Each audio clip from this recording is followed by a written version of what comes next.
5장과 6장에서는 이상화된 부모 원상과 가대적 자기에 대한 코엇의 개념 정리와 이 두 구성물이 치료 상황에서 활성화되는 임상 전이들을 다룰 것이다. 이에 덧붙여 이러한 개념들을 정신분석적 심리치료 실제에 적용한 임상 사례를 제공할 것이다. 코엇은 성인 환자의 분석 과정에서 조금씩 수집된 정보를 토대로 제호상은 어린 시절의 정신 내용을 자기애적 구성물을 설명하는 자료로 사용하였다. 그러나 그는 공감적인 몰입을 통해 성인의 정서적 삶 속에서 초기 경험을 재구성하는 데 어려움이 따른다고 경고하고 있다. 초기 경험을 정신분석학적으로 재구성하는 것은 그 나름대로 어려움과 위험을 내포하고 있다. 정신분석학적 관찰이 주된 도구인 치료자의 공감에 대한 신뢰도는 관찰자가 피관찰자와 다르다고 느끼면 느낄수록 감소된다. 따라서 초기 정신발달 단계들은 특별히 우리 자신이 스스로 공감할 수 있는 능력에 대한 일종의 도전으로 다가온다. 자, 이 얘기가 무슨 얘기인가요? 정신분석적으로 재구성을 하는데, 재구성은 내담자의 얘기를 통해서도 하고 내담자로부터 우리가 내담자를 관찰하면서 느끼는 것도 여러 가지가 종합적으로 돼서 이 사람의 과거는 어떠했다고 재구성하겠죠. 근데 이제 관찰을 하는데 관찰자의 태도가 어떤 중립적인 태도냐 공감적인 태도냐에 따라서 다를 수 있다. 여기에서 프로이드하고의 어느 정도의 서로의 다름이 지금 드러나고 있죠. 재구성을 제대로 했다고 볼 것이냐, 그 신뢰도가 어느 정도 돼. 독립적인 입장, 그래서 프로이드가 얘기했던 중립적인 입장에서 내담자를 관찰하면서 우리가 재구성해내는 것이 실제 있었던 상황, 과거에 이분이 체험했던 정서나 어떤 그 상황들에 대한 바른 인식일 수 있었겠느냐. 관찰을 할 때 결국은 우리는 환자의 마음을 알면 환자의 마음에 대한 공감을 통해서밖에 할 수 없을 거예요. 환자의 마음 속에 우리가 들어가야 되는데 어떤 사람은 이 공감을 잘하는 사람이 있고 어떤 사람은 공감을 잘 해내지 못하는 사람이 있다. 그럼 공감을 잘 해내지 못하는 분이 재구성해내는 이 사람의 삶과 정말 공감적인 사람이 구성해내는 것은 전혀 다른 모습일 수도 있겠죠. 그래서 정신분석적인 재구성을 했다고 분석가가 다 얘기하지만 신뢰할 수 있는 것이냐 아니냐의 문제가 나온다는 얘기죠. 그래서 여기서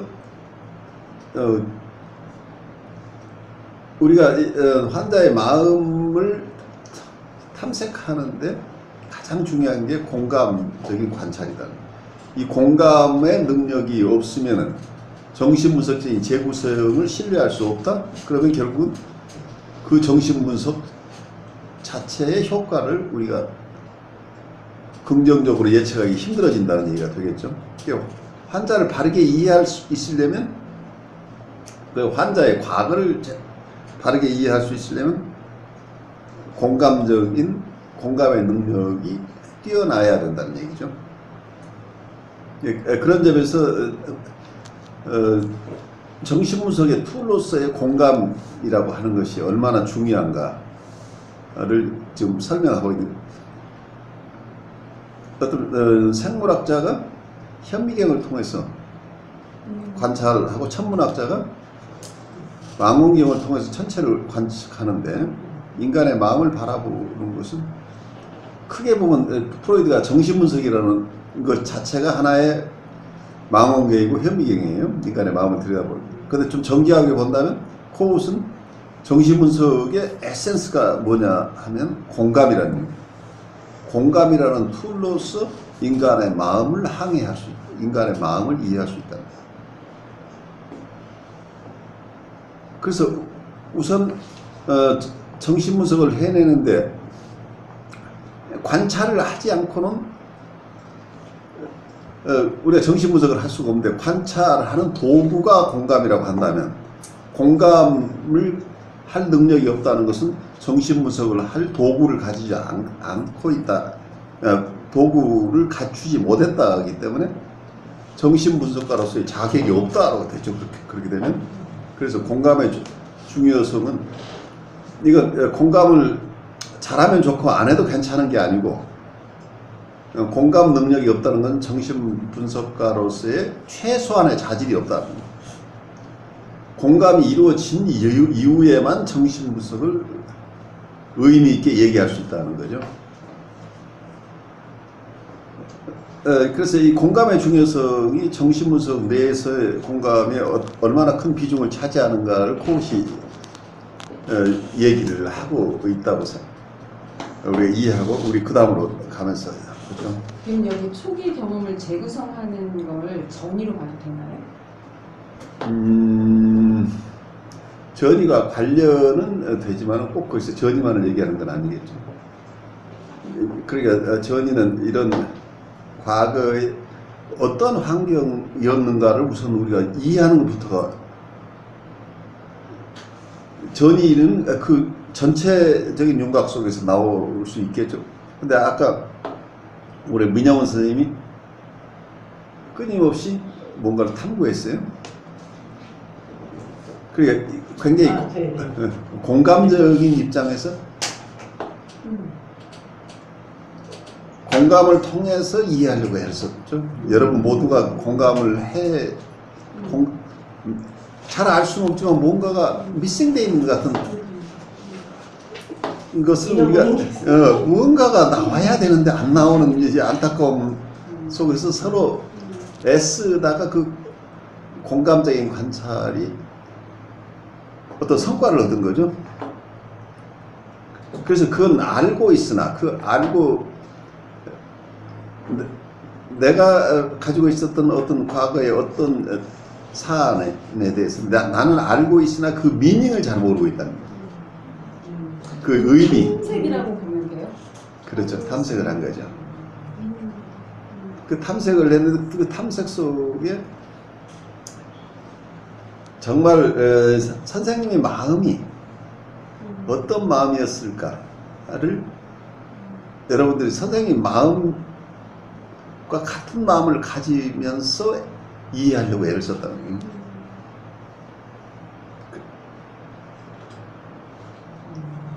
탐색하고 공감은 좀 다르잖아요. 공감을 통해서 공감을 가지고 탐색으로. 그러니까 최소한의 능력, 도구, 그렇죠. 공감이라는 게. 이제 관찰자로서 그냥 중립적 태도를 한다라는 거는 이런 공감적 탐색이나 이런 것들이 수반되지 않는 걸 얘기하는 거죠. 그렇죠. 굉장히. 그러니까 어떤 면에서는 프로이드는 굉장히 엄정 중립적인 태도를 취하라고 했잖아. 그러니까 그냥 거울로서 이 사람이 전이가 일어나면 전이가 일어난 대로 그냥 반영만 해주는 거지, 우리가 적극적으로 어떤 우리 마음을 움직여서 저 사람의 마음을 들여다보라고 하지 않았다는 얘기예요. 그래서 여기서 몰입이라는 단어를 썼나 봐요. 그렇죠. 몰입이라는. 몰입이라는. 그러니까 그 몰입돼 있다고 하는 건 중립적인 태도를 벗어났잖아요. 그렇죠. 그 바로 그래서 이고 사이칼라지스트들이 코웃을 환영하기 어려운 단서가 나오죠. 공감적 몰입이라고 하는 것이 임팩트, 이머전이라고, 그 속에 들어간다는 얘기예요. 그 내담자의 마음속으로 내가 쏙 들어가 버린다면, 프로이드 선생님이 보면 너 저기 밖에서 잘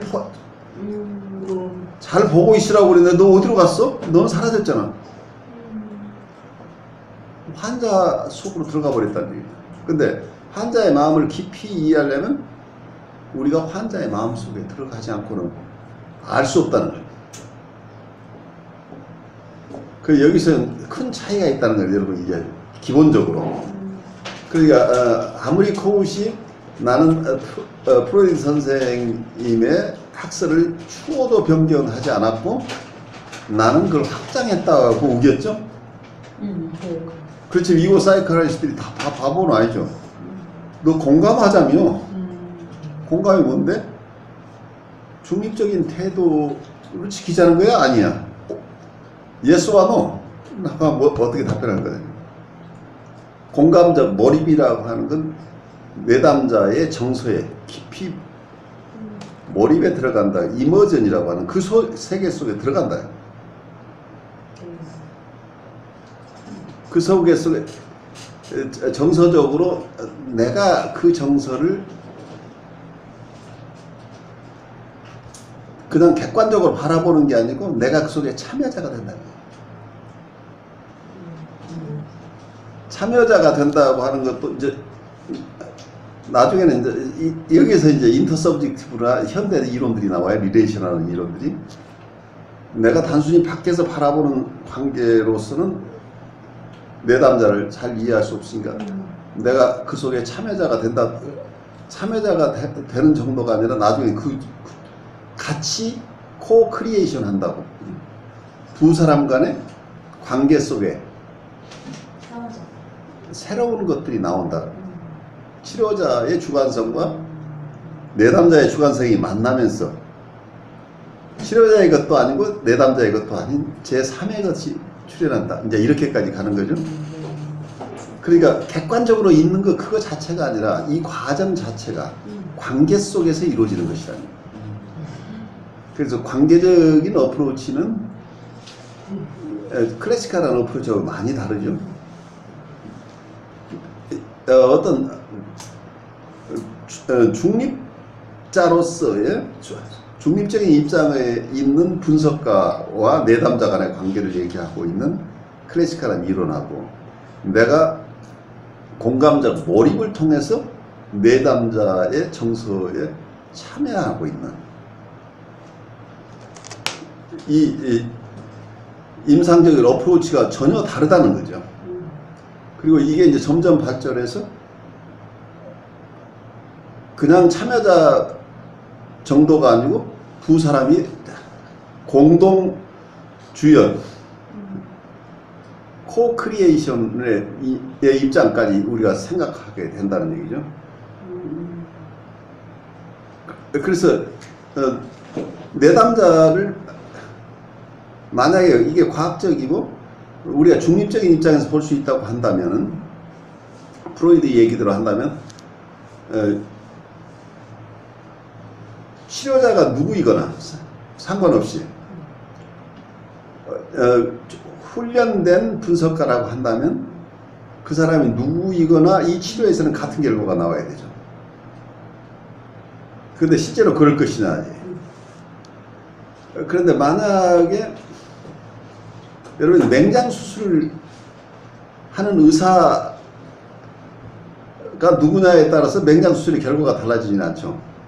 자연과학적인 어프로치를 갖다는 얘기입니다.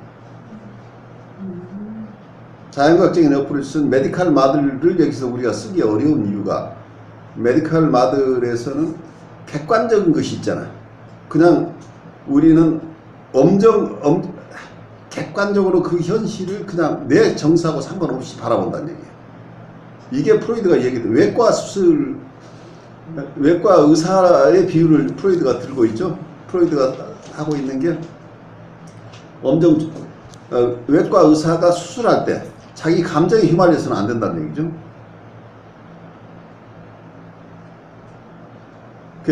메디컬 닥터들을 훈련하는 과정 속에서 이건 굉장히 중요한 얘기겠죠. 우리가 정서적으로 반응하는 게 아니고 내가 수술을 해야 된다면 그 수술할 그 부위를 어떻게 객관적으로 잘 수술을 할 수 있는가 하는 기법에 대한 것만 관심이 있는 거지.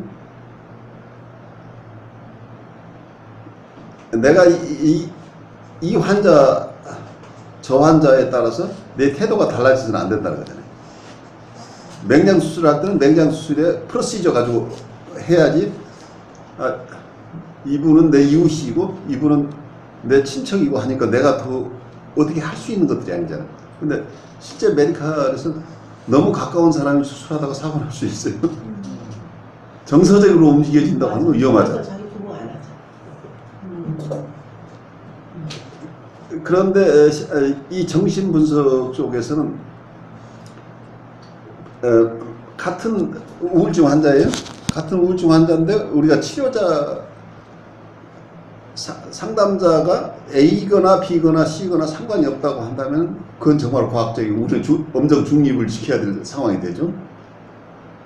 그런데 실제 우리가 엄정 중립으로 해서 결과가 똑같이 나올 거냐는 우리의 정서적인 몰입이 없이 환자를 볼 수 없다는 현실이 있다는 얘기예요.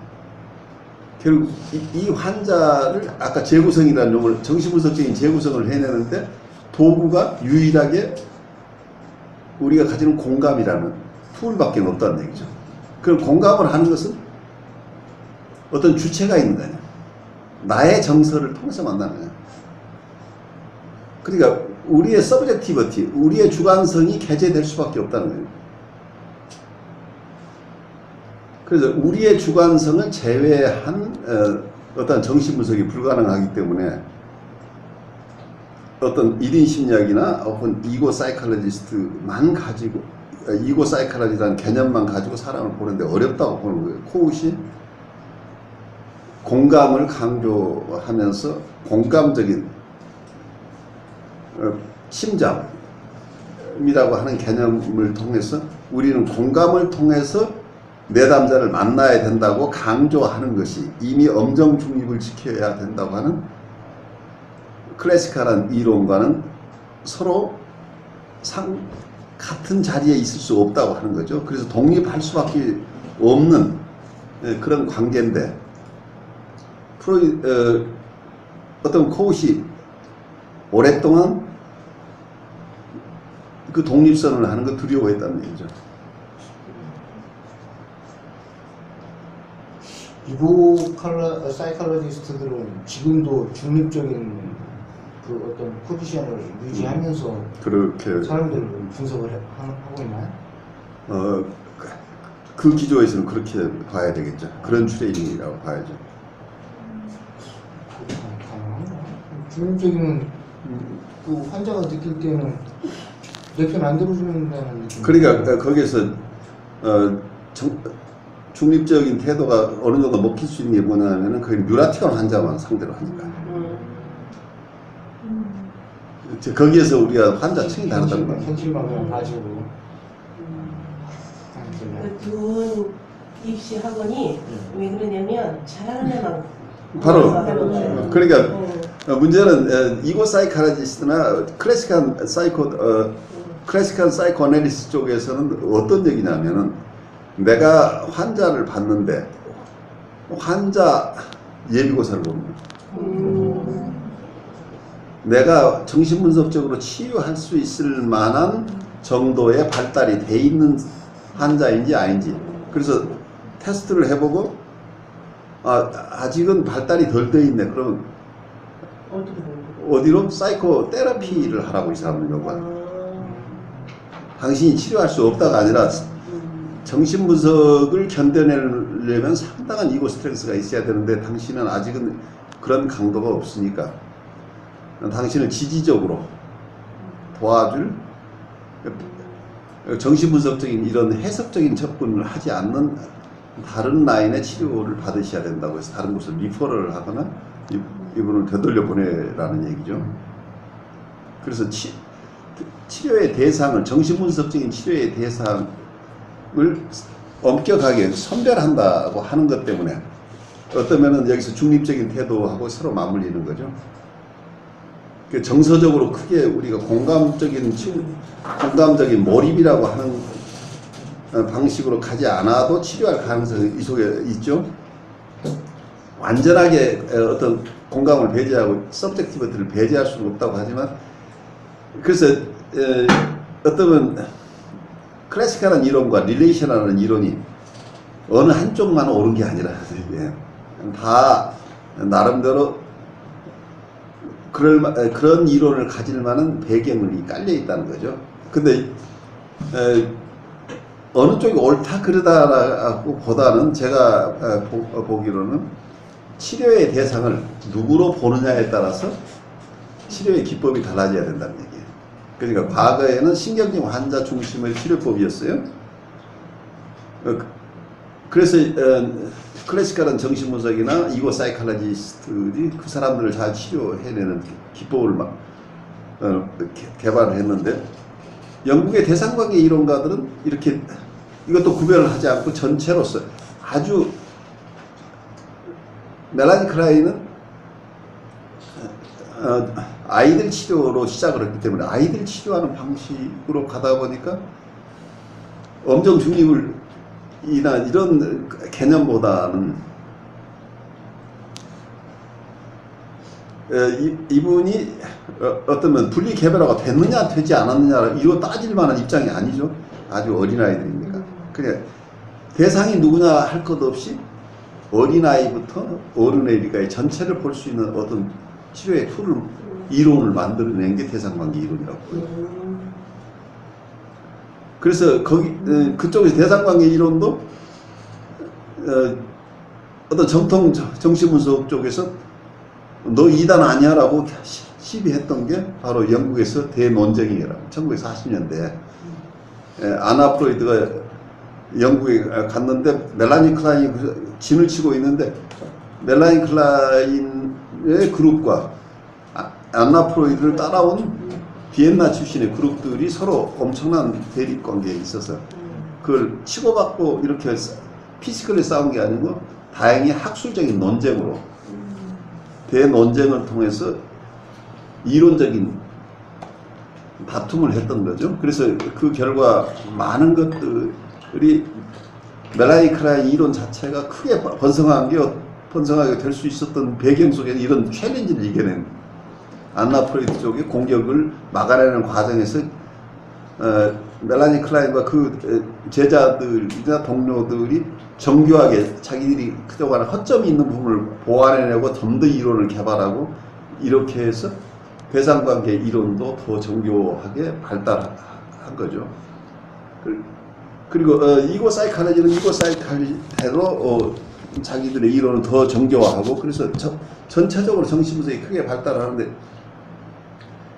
여기서 미국에서 있었던 대인관계 이론도 치료자가 처음 조현병 환자 중심으로 치료 기법을 개발을 한 거죠. 현대 정신분석도 마찬가지로 조현병 중심으로 이렇게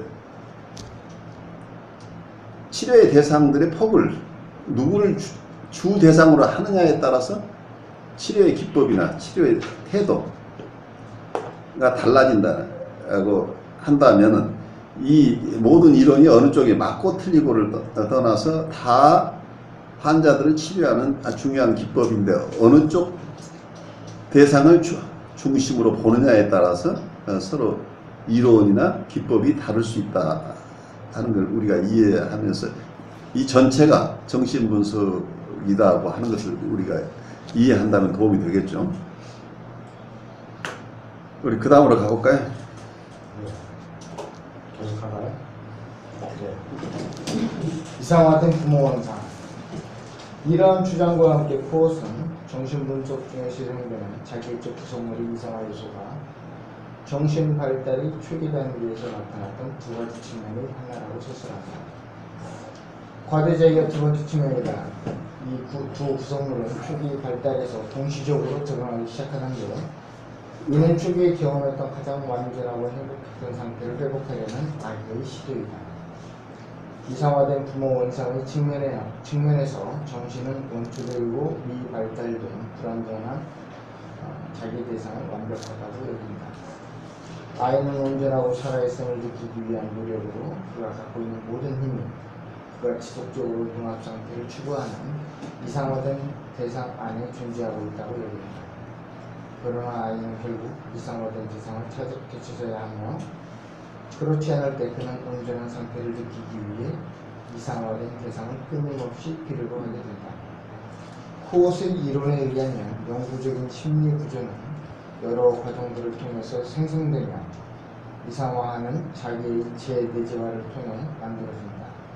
이런 일련의 과정에서 이상화 요소는 부모가 갖고 있는 현실적이고 실제적인 한계들에 대한 아이의 경험을 통해 점차적으로 지정된다. 코옷은 1963년에 이 과정을 처음으로 서술하면서 이를 대상을 통한 경로라고 불렀다. 이상화가 감소함에 따라 아이는 대상을 통한 경로를 통과하면서 부모의 정서적 태도와 반응들에 기초한 몇 가지 특정한 특질들을 내재화하게 된다. 변형적 내재화. 이것은 또 다른 구조 형성 과정으로서 프로이트가 1917년에 서술한 애도 과정과 유사하다. 프로이트에 의하면 심리 구조는 상실 경험에 뒤이어 발달한다. 곧 이 구조는 상실된 대상에 투자된 리비도가 출소하고 무의식에 속한 기억의 형태로 내재화될 때 발달한다. 상실된 대상은 기억 속에 저장되고 상실된 대상의 특질이 성격의 한 부분이 된다. 코옷은 심리 구조가 발달하는 것은 양육자에 대한 이상화가 점진적으로 철회되는 것을 통해서 이루어진다고 보았다. 이런 내재화는 전에 이상화된 대상의 개인적 특질이 결여된 이런 내재화는 전에 이상화된 대상이 수행하던 심리 기능을 떠맡게 되는 새로운 구조를 창조한다. 조금씩 이루어지는 이상화의 철회는 아이의 실망이 점진적이고 스스로 처리할 수 있는 정도로 발생함으로써 이루어진다. 코옷은 이런 전체적 판매를 최적의 좌절이라고 불렀다. 갑작스럽게 엄청난 판매를 느끼는 상황에서 일어나는 좌절은 최적의 좌절이 아니며 따라서 변형적 내재화는 일어나지도 않는다. 여기서 두 가지 얘기를 하고 있는데 쉽지 않은 개념이죠. 여기서 대상을 통한 경로라고 하는 게 passage through the arbitra라고 하는 용어를 쓰고 있어요.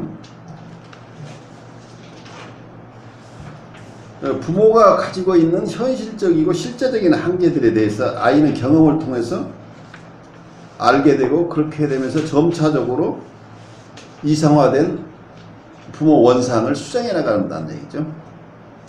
그래서 현실하고 상관없이 이상화된 부모, 우리 아버지가 세계에서 제일 힘이 센 사람이다 라고 생각을 했는데 보니까 우리 아빠가 힘이 좀 있긴 한데 그렇다고 우리 동네에서 씨름 선수로 유명한 철수 아버지를 결코 이길 수 없는 사람인 걸 이해하게 되죠. 그래서 자기가 이상화된 부모 원상 중에 지나친 부분들이 현실 부모를 통과하면서 현실 부모의 체험을 통과하면서 변화가 일어난다는 거죠.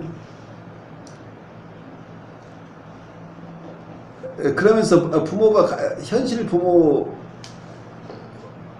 관계 속에서 점차 현실 부모가 가지고 있는 어떤 특질들이 일부 자기의 내재화 되겠죠. 그래서 부모의 특질들이 내재화 되는데 이제 이런 변형 과정 초기에 이상화된 부모 원상이 실제 부모를 통해서 변형되는 부분을 지금 설명하고 있고 또 하나는 변형적 내재화라고 하는 개념이 Transmuting Internalization이라는 개념을 썼는데 이와 관련해서 좀 먼저 설명은 1917년에 쓴 프로이드의 논문에서 우리가 보통 사랑하는 대상을 잃었을 때 그 애도 과정에 대한 논문이에요.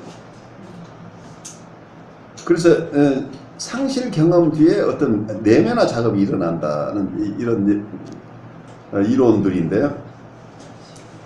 상실된 대상, 실제 잃어버린 대상에게 투자되었던 리비도가 철수돼서 무의식에 있는 기억의 형태로 내재화되면서 여기서 변형적 내재화가 일어난다. 이제 이런 개념을 쓰고 있는데 상실된 대상은 기억 속에 저장되고 상실된 대상의 특질이 성격의 한 부분이 된다. 그래서 우리가 만났던 대상들의 특질이 우리 것이 돼나가는 과정들이죠. 그래서 이론적으로 이 변형적 내재화라는 이 개념과 아까 얘기했던 대상을 통한 경로라는 이 두 가지 설명이 일관되게 코웃이 쓰는 것은 아니에요. 이런 두 가지 이론을 썼는데 어떨 때는 나중에 가면 부모를 여기 대상을 통한 경로라는 이론이 별로 나중에 강조되지 않아요. 프로이드가 이론을 이런저런 이론을 개발해 갔던 것처럼 코웃 스스로도 어느 초기의 이론과 중기 말기의 이론이 달라질 수 있는데 초기에는 이런 설명을 했다고 볼 수 있겠죠. 그래서 코웃은 심리구조가 발달하는 것은 양육자에 대한 이상화가 점진적으로 철회되는 것을 통해서 이루어진다 이렇게 봤는데, 이러한 내재화는 전에 이상화된 대상이 수행하던 어떤 그 기능들이 심리 기능으로 변화돼야 된다. 그러니까 내재화된다고 하는 것이 전에 이상화된 대상이 수행하던 심리 기능을 떠맡게 되는 새로운 구조를 내재화를 통해서 만들어낸다. 이렇게 설명을 하죠. 그래서 이상화의 철회가 점진적으로 이루어져야 되는. 근데 이상화의 철회가 갑작스럽게 일어날 때 외상이 일어난다. 그래서 아이가 스스로 처리할 수 있을 만큼 이상화가 조금씩 철회되는 과정. 이게 건강하게 이 과정이 이상화된 부모 원상의 변모가 일어나는 과정인데, 이게 어떤 경우에 트라우마틱하게 외상으로 경험되게 되면 이 변모가 일어나지 않는다. 그러면 어린 시절에 부모 원상이 그대로 남아있거든요. 그래, 이상화된 부모 원상을 평생 가지고 산다고 한다면 이 사람의 심리 구조가 발달하지 않는다는 거예요. 그 점 때문에 이게 굉장히 중요한 개념이 되죠. 그래서 이렇게 트라우마가 일어나지 않고 외상으로 경험하지 않은, 그렇다고 너무 미미해서 별로 좌절다운 좌절이 아닌 것들이나 또는 너무 지나친 좌절이 아닌 이런 외상으로 경험될 정도의 지나친 좌절, 이상화의 철회가 일어나는 경우나 또는 좌절 자체가 너무 미닝풀하지 않아서 별로 의미가 없어서 아이에게 큰 영향이 없는 경우, 이 두 가지 양극단을 뺀 좌절을 최적의 좌절이라고 해요. 그러면 아이는 외상 상태에 가지 않으면서도 자기의 이상화된 부모 원상을 고칠 필요가 있다는 거예요. 이게 좌절이 너무 없으면 이상화된 부모 원상을 고칠 이유가 없어지죠. 그래서 우리가 과복을 하면 안 된다는 거예요. 이상화된 부모 원상을 그대로 가지고 있으면 아이는 성장이 안 되는데, 너무 좌절을 안 줘버렸거나 지나친 좌절이 짧은 기간에 일어나는 경우는 외상이 되거나 아니면 아예 과보 때문에 현실적이지 않은 이상화된 부모 원상을 계속 가지고 있어서 어른이 되지 않고 있는, 그러니까 신체적으로는 어른이 되었으나 마음은 어린아이인 이런 분들이 생기게 된다는 얘기죠. 그래서 이상화된 부모 원상이라는 개념을 가지고 나르시시즘이 과도한 이상화된 부모 원상을 통해서 아이가 처음 가지고 있었던 그 나르시즘이 어떻게 현실적으로 건강한 나르시즘으로 변해가는가, 이게 이 변화가 건강하게 일어나야 현실 속에 나중에 이상을 추구하는 그런 건강한 나르시즘으로 변모가 일어난다. 그죠? 그 과정을 지금 애써 설명을 하고 있는 거죠. 무엇은 자기의 제목, 대상의 유형들, 자기 대상, 실제 대상, 그리고 심리 구조. 무엇은 자기의 적 장애를 이해하는 열쇠는 아이가 심리적 기능을 수행하는 대상들을 그들이 수행하는 심리적 기능으로 경험할 뿐 그들을 인격적 존재로 경험하지 않는 정도를 이해하는 데 있다고 강조한다. 즉 아이는 그 대상들을 심리 구조로서의 자기의 일부로 경험한다. 따라서 대상이 자신의 기능을 제대로 수행할 경우 대상을 자신의 손과 발처럼 또는 몸의 한 부분처럼 여긴다. 대상이 자신의 기능을 수행하지 못할 경우 그 존재가 주목을 받게 된다. 그것은 자기의 부분으로 경험되는 이러한 대상들을 자기 대상이라고 이름 붙였다. 그 대상들은 심리적 기능으로 존재하며 현실적으로 독립된 대상으로서 경험되지 않는다. 1978년 그것은 이 용어에서 하이픈을 떼어 자기 대상이라고 했는데 이것은 기능을 제공하는 대상이 자기와 분리된 존재로서 경험되지 않는다는 생각을 나타내기 위해서였다. 그것은 이 변화를 그 이전 한 해 동안 쭉 생각해오다 1978년 10월 29일 어니스트와 이라 윌프의 집에서 이에 대한 최종적인 결론을 내리고는 축하 모임을 가졌다. 하이픈명은 자기 대상 개념은 처음으로 그의 발간된 공동 주작이 등장하였다. 그러니까 이제 이 코웃의 이 모습이 어떻게 느껴져요?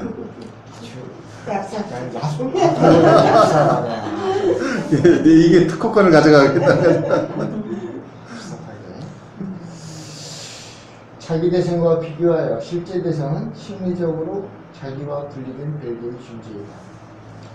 실제 대상은 원초적 대상과 구별되며 자율적 구조를 갖고 있고 다른 사람의 독자적인 동기와 반응을 인식하며 상호성의 개념을 파악하고 사랑을 받기도 하고 미움을 받기도 한다.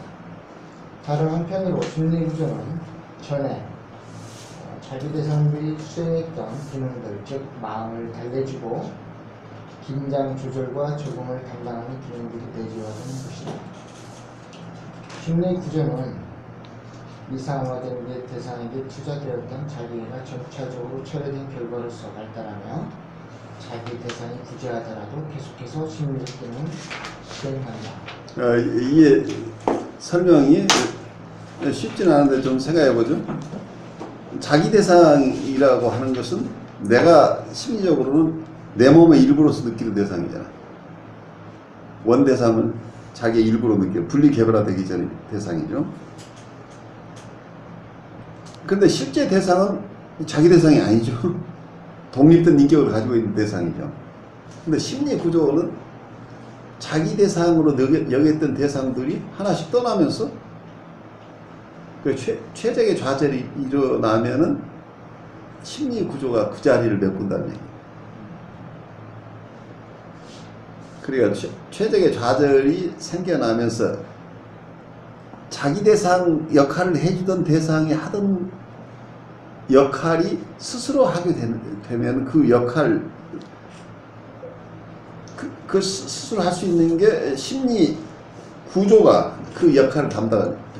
과거에는 밖에 있는 자기 대상인데 실제는 실제 대상이지만 아이가 느끼기로는 자기 몸의 일부로 느꼈던 이 대상이 계속해서 아이를 돌보아 주었는데 어느 순간에 여기에서 좌절들이 생겨나면서 아이가 좌절 속에서 내 대상이 하던 일들을 실제 자기가 자기 마음을 자기가 생각하고 이렇게 하면 될 것 같아. 엄마가 안 계시는데 엄마 안 계시는데 내가 배고픈데 우선 찬장 문을 좀 열어봐야 되겠어. 그래서 찬장 문을 열고 음식을 먹기 시작하고 학교 가야 되는데 엄마가 잘 안 나타나면 급하니까 자기가 옷을 입게 되죠. 자기가 신발을 신게 되죠. 그래서 자기 대상이 하던 것을 자기가 하기 시작한다고 하는 것은 자기의 심리 구조가 형성된다는 이게. 그럼 자기 대상이 없어도 심리 구조가 대신하게 되는 거죠. 그럼 심리 구조가 잘 발달하면 이제 자기 대상적인 대상이 필요가 없어진다. 꼭 필요 없는 것은 아니지만 거기에 크게 의존하지 않는다는 얘기죠. 점차 독립, 실제 대상으로 대상을 이제 이해할 수 있는 힘들이 생겨나죠. 그래서 평생을 자기 대상으로만 의존하고 살던 사람과 이제 자기 대상이 아니라 실제 대상을 만나는 사람은 심리 구조의 발달에 큰 차이가 있겠죠. 그래 아무리 건강해도 자기 대상적인 존재를 필요로 해요. 우리가 자기애적이기 때문에.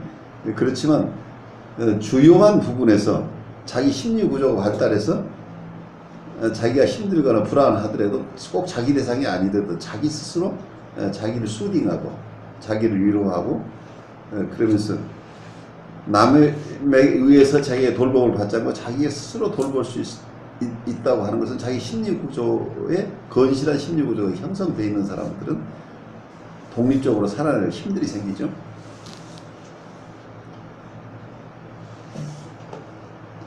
원래 그 자기 대상에서 이 하이트를 떼었는데 이게 원래 누가 썼어요? 어느 한 사람이 아니라 많은 학자들이 써왔던 것들이겠죠. 그래서 이걸 떼므로써 이렇게 쓰는 사람은 내가 최초다. 잘났어 정말. 그러니까 그 주위에 있던 동료들이 느낌이 어떻겠어요? 잘 웃기고 있는 거. 잘났어 정말. 그래서 최적의 좌절이 그렇게 중요하구나. 최적의 자들이 그게 중요하죠. 그래서 과보가 왜 안 되는가 거기에 있죠.